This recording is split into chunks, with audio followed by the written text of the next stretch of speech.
올해부터 우리나라는 아시아 국가 중 최초로 전체 인구의 5% 이상이 외국인으로 구성된 다문화 다인종 국가로 바뀌게 됩니다.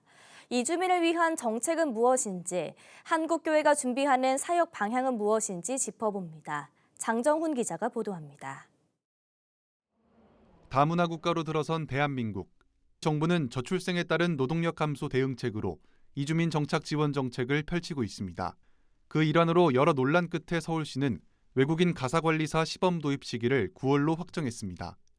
지난해 법무부는 제4차 외국인 정책 기본 계획을 통해 이민자의 인권 가치를 존중하는 사회 실현 등을 포함하는 5개년 계획을 밝히기도 했습니다. 한국의 산업 구조도 재편되고 하면서 점차적으로 단순 노무직 분야에서만의 외국인 근로자만이 아니라 전문직 숙련도를 요하는 외국인들이 지금 현재 필요한 상황에 있는데, 한국교회에서도 일부 교단들은 내국에 거주하는 이주민 대상 선교에도 관심을 갖고 전문 선교사를 인준하고 있습니다. 대한예수교장로회 합동총회는 이주민 선교사 제도를 신설하고 국내에서 3년 이상 외국인 사역을 한 자를 이주민 선교사로 인정합니다. 기독교 한국침례회도 코로나 이후 선교지에 다시 갈 여건이 안 될 때 국내 거주 외국인을 대상으로 사역하는 이들을 국내 선교사로 파송합니다. 기독교 대한감리회 역시 이주민 선교사를 인준하고 있습니다. 조건은 해외 선교지에서 8년 이상 사역을 하고 교회의 후원을 받고 있어야 합니다. 코로나 때는 비자발적으로 철수를 하게 되니까 이 선교사님들이 당장 들어와서 혹은 현지에서 묶여 계시면서 사역을 못 하시는 상황이 발생을 한 거죠. 그러던 중에 우리 국내에 있는 이주민들에 대한 관심이 이제 증가하기 시작하였고요.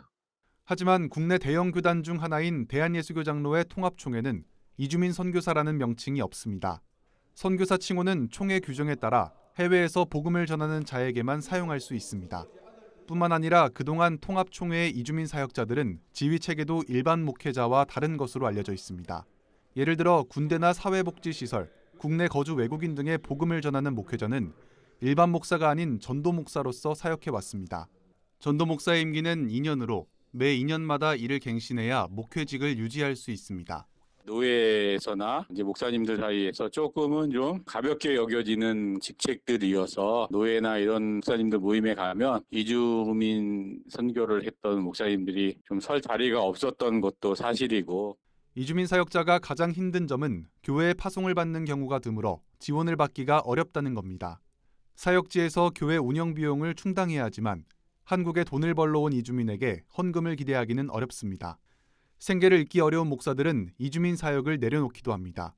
이 때문에 오랜 기간 이주민 대상 사역을 진행한 통합총회 소속 목회자들이 선교사라는 명칭을 허락해달라고 요청합니다.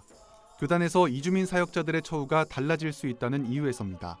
그리고 자신의 삶을 살아가야 되는 금전적인 부분들이 필요하게 됐는데, 전도 목사라든가 기관 목사 같은 이름을 가지고 목회를 하게 될 때는 후원금 모집 같은 것들이 좀 어려운 부분들이 굉장히 많아요. 현재 통합총회 세계선교부는 이주민 사역자에 대해 이주민 선교사라는 칭호를 사용할 수 있도록 규칙부에 건의한 상태입니다. 이주민 목회 사역의 길이 보다 확정되도록 한국교회와 성도들의 관심이 필요합니다. 구티비 뉴스 장정훈입니다.